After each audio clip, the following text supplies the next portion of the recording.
No one believed a poor mechanic could fix the unfixable machine. But when he did, the CEO gave him more than just a contract.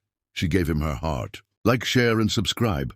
No matter where you're from, this story will touch your heart. Let's get started. Inside the massive factory, chaos echoed off steel walls and machinery. Sparks flew where frantic technicians attempted repairs, and the smell of overheated wires filled the air. The million-dollar machine, the pride of the company, stood still. Its silence was more terrifying than its usual roar. Workers whispered nervously, knowing every passing second meant mounting losses. At the center of it all stood the CEO, a sharp 40-year-old woman with piercing eyes and an air of authority. She crossed her arms, frustration evident. "If this machine isn't fixed soon, we'll lose everything," she declared, her voice trembling with restrained fury. The factory had been her empire, built over decades, and this particular machine was its crown jewel. Without it, production would halt, contracts would collapse, and the reputation she fought to build would crumble. Teams of engineers had tried their best. Each one came forward with confidence, but walked away defeated. The machine was a labyrinth of circuits, gears, and systems beyond ordinary skill. Her company's future was slipping through her fingers, and her staff looked to her helplessly, waiting for answers she didn't have. Every failure tightened the knot of tension in the room. Among the dozens gathered, a man stood apart from the crowd, a 35-year-old mechanic named Daniel. He wasn't in a polished suit or a lab coat, but in a worn-out shirt stained with oil, his boots scuffed from years of hard labor. He was a single dad, known in town as humble and hard-working, but in this factory he was just another lowly repairman. He had no degrees, no prestigious background, only hands that knew the language of machines better than words. He stayed quiet, listening, but inside him stirred an unusual confidence. The CEO's eyes swept across the room, sharp and demanding, seeking someone brave enough to step forward. For a moment, silence dominated. Then Daniel shifted slightly, raising his hand. The crowd turned, some with curiosity, others with mockery already forming in their smirks. He wasn't part of the elite engineering team, just a hired mechanic called when simple jobs were needed. His courage felt out of place in that moment, like a whisper in a storm. But he took a step forward anyway, his voice calm yet steady. "I can try fixing it." The CEO arched an eyebrow, intrigued but skeptical. She measured him with a glance, his worn boots, tired eyes, and calloused hands. To her, he seemed more like a man who fixed tractors in dusty fields than someone who could restore a million-dollar machine. Still, the absurdity of the situation tugged at her frustration, and she let out a sharp laugh. Half in jest, half to challenge his nerve, she smirked and said, "If you fix this engine, I'll marry you." The words dropped like a spark in dry grass, igniting the crowd's laughter instantly. Laughter spread through the room like wildfire. Engineers chuckled, some shook their heads, and a few outright jeered. "Did you hear that? The mechanic fixing what we couldn't?" one scoffed. "Might as well let a farmer solve it," another whispered. To them, Daniel's attempt was ridiculous, an impossible dream that didn't deserve respect. The CEO herself didn't expect him to succeed. She had spoken out of sarcasm and fatigue, but Daniel didn't flinch. His eyes locked on the machine, and instead of the ridicule around him, he saw only the challenge calling to his hands and mind. Daniel had always lived in the shadows of doubt. As a single dad, every job he took was about survival, feeding his daughter, keeping a roof over their heads. He wasn't used to applause or recognition, but he knew machines like old friends. Where others saw tangled wires and dead ends, he saw patterns, possibilities, and hidden logic. He didn't need fancy tools or degrees. He needed focus. The jeers didn't matter. The CEO's smirk didn't matter. The machine, silent and waiting, was the only voice he chose to hear in that noisy hall. Slowly, he approached the massive machine. Its steel frame loomed over him, casting a shadow that seemed almost alive. He placed a hand on the cold metal, closing his eyes for a second as if listening. Behind him, murmurs and laughter buzzed like hornets, but Daniel shut them out. He crouched, examined the wiring, traced the gears with his eyes, and noticed details others had overlooked. "You've been hurt before," he whispered softly, almost as if the machine were a wounded creature.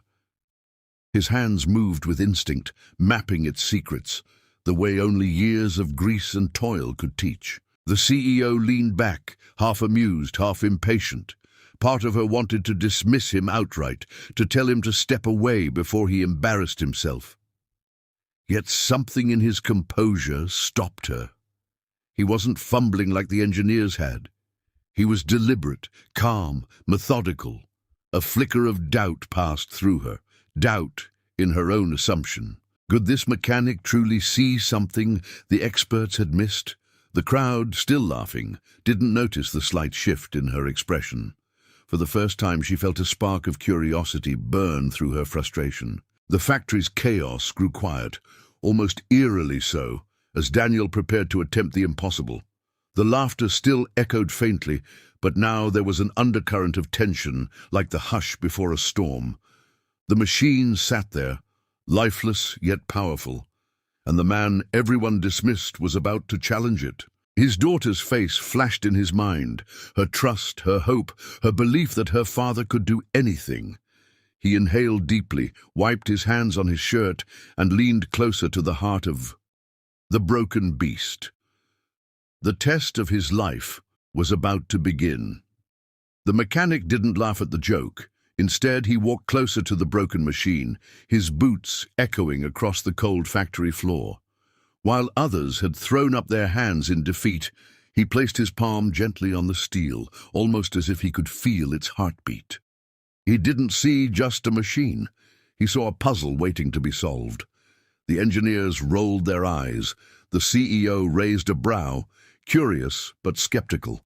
To her, he was just a single dad mechanic, someone who patched up cars, not million-dollar machines. Still, he began his work quietly, undeterred. He studied every gear, every pipe, every wire with eyes sharpened by years of hardship. His hands, rough from countless late nights fixing old engines in dimly lit garages, moved with patience. He didn't rush. Where others had measured by equations, he listened to the hum of the machine's silence. At night, when everyone else left, he stayed, crawling under panels, sketching diagrams on scraps of paper, and whispering thoughts aloud. The machine wasn't just broken, it was misunderstood, and he was determined to understand it fully. Days blurred into nights, but his determination never faltered. His shirt clung with sweat, grime streaked across his face, yet his focus remained absolute. When exhaustion threatened to consume him, he remembered the promise of stability for his daughter, the reason he woke up every day. Failure wasn't an option. The CEO sometimes came to check on him, arms folded, pretending not to care. But she noticed something the others lacked in him: humility mixed with relentless drive. He didn't demand recognition, didn't ask for help. He simply worked. One afternoon, his little daughter skipped into the factory, carrying a small paper bag of sandwiches. She was only 8, with eyes that shone brighter than any spark. "You can do it, Dad," she whispered, handing him the food. Her voice was soft but firm, like a secret promise between them. He smiled, the fatigue easing from his shoulders. That encouragement was worth more than any paycheck, more than any title. With her tiny hands brushing away grease from his cheek, he felt his resolve burn hotter than before. The engineers mocked him at first, whispering among themselves, "A mechanic? Fixing this? Impossible." Some laughed openly, calling his efforts a waste of time. But as the days stretched on, their laughter quieted. They began peeking over his shoulder, curiosity replacing arrogance. He was doing something no one else had dared, taking the machine apart, not just physically but in his mind. He mapped its flaws like a doctor diagnosing a patient. Slowly, Their smirks faded into stunned silence, replaced by awe. Even the harshest critics leaned closer to see his progress. Piece by piece, the stubborn machine began to respond. A lever that had refused to move for weeks suddenly shifted under his touch. A gear that had been frozen sparked to life after he adjusted its alignment. The sound of metal responding rang through the factory like music. The first time it emitted a faint hum, every eye turned. Engineers who had once sneered were now taking notes, whispering nervously as though watching a miracle. The CEO, despite herself, leaned forward, her heart racing. She had not expected this. The factory became a stage, and he, the quiet performer. Each movement of his hands drew more attention. At night, when he wiped sweat from his brow and tightened the last bolts, the factory lights seemed to glow brighter. It wasn't just a man repairing a machine. It was a father fighting for a future, a man defying the odds. His daughter often sat nearby, swinging her legs and humming songs, filling the silence with warmth. She watched proudly, knowing her dad wasn't just fixing an engine. He was proving to the world what he was capable of. The CEO tried to hide her shifting emotions. At first, she had seen him as nothing more than a pawn, a man to mock with a careless dare. Yet now, every spark that flew from the machine felt like a spark in her chest. She admired his persistence, his refusal to give up when all the experts had walked away. She caught herself staying longer in the factory, watching him with a mix of admiration and something else she couldn't name. For the first time, she believed that maybe he could actually succeed. Then one evening, after nearly collapsing from exhaustion, he tightened the last valve and pressed a switch. At first, silence. Then with a sudden jolt, the machine roared. Gears spun, pistons pumped, and the massive engine, thought dead by all, came alive with thunderous energy. The entire factory shook with its awakening. Engineers gasped, mouths open in disbelief. The CEO froze, eyes wide, her smirk replaced with wonder. His daughter clapped, squealing, "Dad, you did it!" In that moment, he wasn't just a mechanic. He was the man who accomplished the impossible. The night was heavy with silence as the mechanic stood before the giant machine one last time. His hands were blistered, his shirt soaked with grease, but his eyes carried the fire of a man who refused defeat. Around him, engineers and workers gathered, half curious, half skeptical. Even the CEO, usually surrounded by advisors and assistants, was there, arms folded, gaze sharp, masking the nervous hope buried deep inside her. He bent down, adjusted the final bolt, and whispered to himself, "For her, for us." With trembling fingers, he pressed the switch. The machine shuddered at first, coughing like an old beast waking from a long slumber. The sound echoed through the entire factory floor. For a breathless second, everyone thought it would collapse again. But then, like thunder splitting the night sky, the engine roared to life, a deep, steady growl that grew stronger, smoother, until it purred like perfection itself. Lights flashed, belts turned, gears spun. The million-dollar system that had been declared unfixable was reborn before their very eyes. The crowd erupted.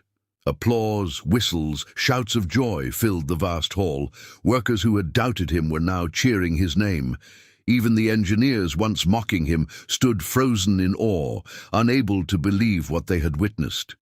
The mechanic straightened up slowly, wiping the sweat and oil from his face, his chest heaving with exhaustion and triumph. The CEO, her heels clicking against the floor, walked forward.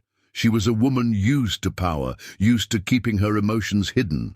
But as she stood face to face with the man who had just achieved the impossible, her composure cracked.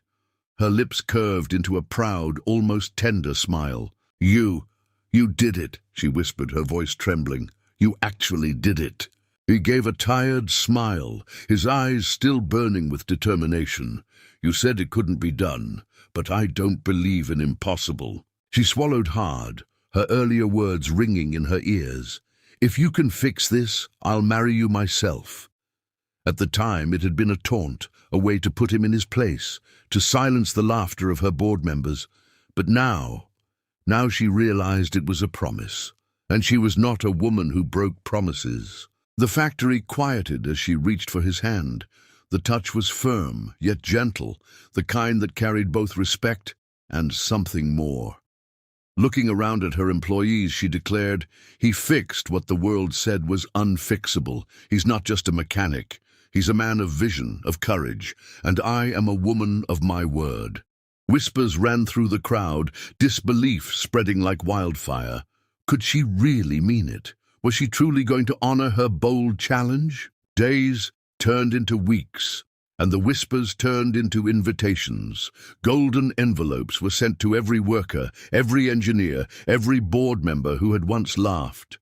The factory, once a place of sweat and machinery, buzzed now with talk of flowers, music, and vows. When the wedding day arrived, the contrast could not have been sharper. The mechanic, dressed in a suit that still felt foreign on his rugged frame, stood nervously at the altar. He had spent his life with engines and tools, not tuxedos and ceremonies. But when he saw her, walking down the aisle in a gown that shimmered like starlight, his doubts melted away.